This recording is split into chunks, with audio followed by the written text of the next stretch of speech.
ito yung ating ito yung ating DPS. Ayan. So sila yung nandito araw-araw. Tulad nga po ng binabanggit ko din po, araw-araw, umulan, uminit, bumagyo. Sila yung nandito sa Manila Yacht Club. At doon naman po sa Dolomite Sun, nandoon ang ating Estero Rangers ng DENR at ang MMDA.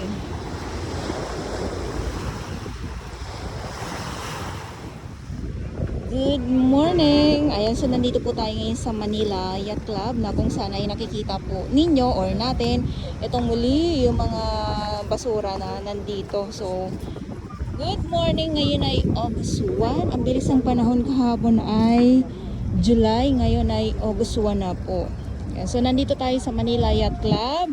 Medyo mataas ang tubig at itong mga samot-saring mga kalat naman po ay kukunin naman po ito ng ating DPS Mandaragat. So, yung ating warriors na nandito sa Manila Yacht Club ay ang ating DPS Mandaragat po. So, ito yung konti lang naman.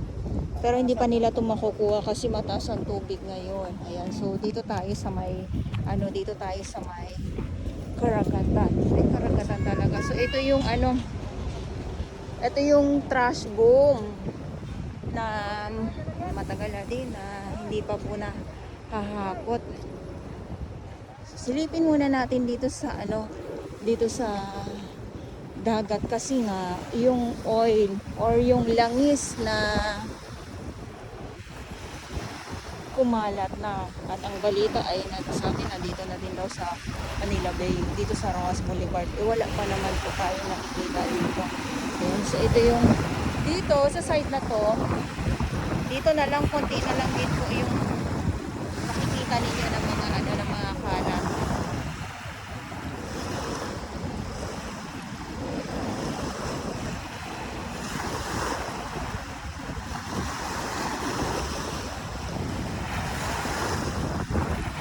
At maalon pa din. Pag wala nang maalon at malakas ang hangin, pag hindi na po masama ang panahon, etong mga samot-saring mga basura na to or mga kalat na ito ay wala po tayong makikita dito. Kaya nga lang talaga na mayroon tayong mga nakikitang mga kalat dahil na isa na rin po yung Bagyong Karina at si Habagat.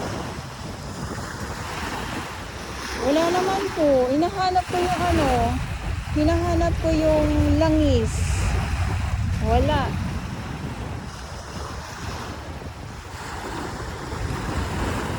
Alam mo, wala pa naman tayong mga nakikita din na mga kalat na dito sa laot na paparate para tumambay dito sa dalampasigan ng Yacht Club or dito sa may dito sa may gray sand or black sand.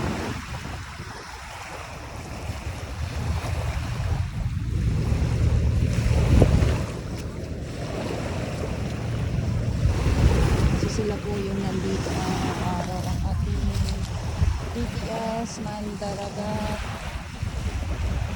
Tapos parehas din ako dun sa Dolomite Sun, tulad din po ng binabanggit ko.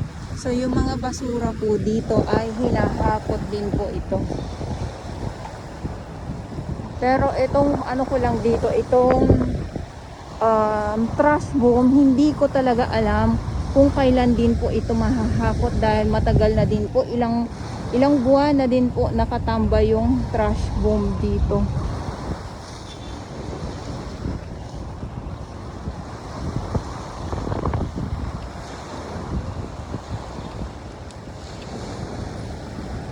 Ay, may natutulog sa may taas ng trash boom at binabantayan ni Doggy. Ang sweet naman nilang dalawa. Ayun, oh. Ayan, nandyan sa taas. Ayan, so ulitin ko lang po. Dito po tayo sa Manila Yacht Club. Wala pa po tayo doon sa may Dolomite Sun. Magandang umaga po sa inyong lahat. Ngayon ay August 1 na po.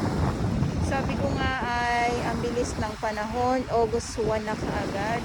At sa mga baguhan, yes, welcome sa channel ni Miss Jelani Dora Bas.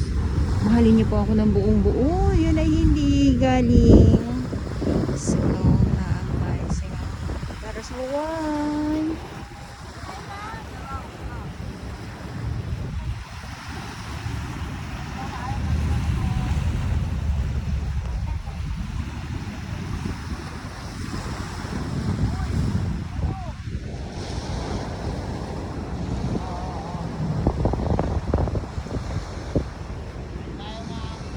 Thank you po. Wow.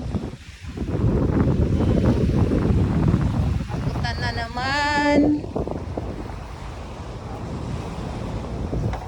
Hakutan na naman.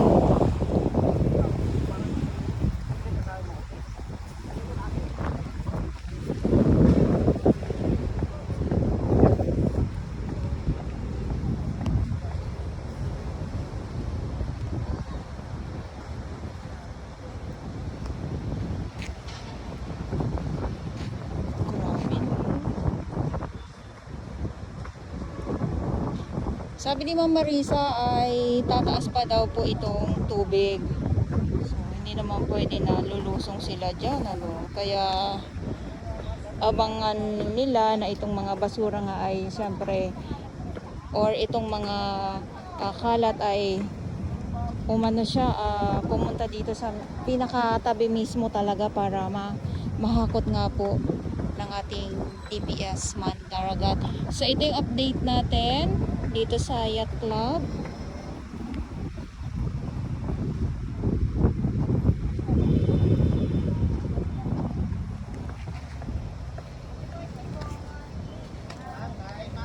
Thank you, happy birthday!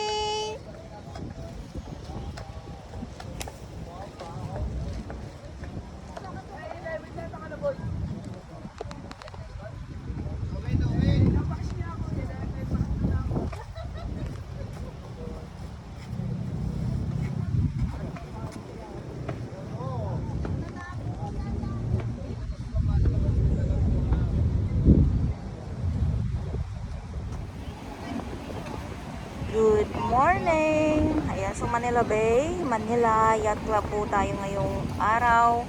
At ito nga po yung samot-saring kalat dito. Pero baliwala lang po ito sa ating DPS Mandaragat. So sila po yung nandito araw-araw. Umulan, uminit, bumagyo. Iba po yung nandun sa may Dolomite Sun, ang ating Stero Rangers ng DNR at ang ating MMDA. Madali lang naman po masimot ito ng ating DPS, lalo na pag sobrang low tide po. Yan, so ito po ay ano na lang po ito. Thank you. Ito po ay tinga-tinga na lang din po. Thank you po.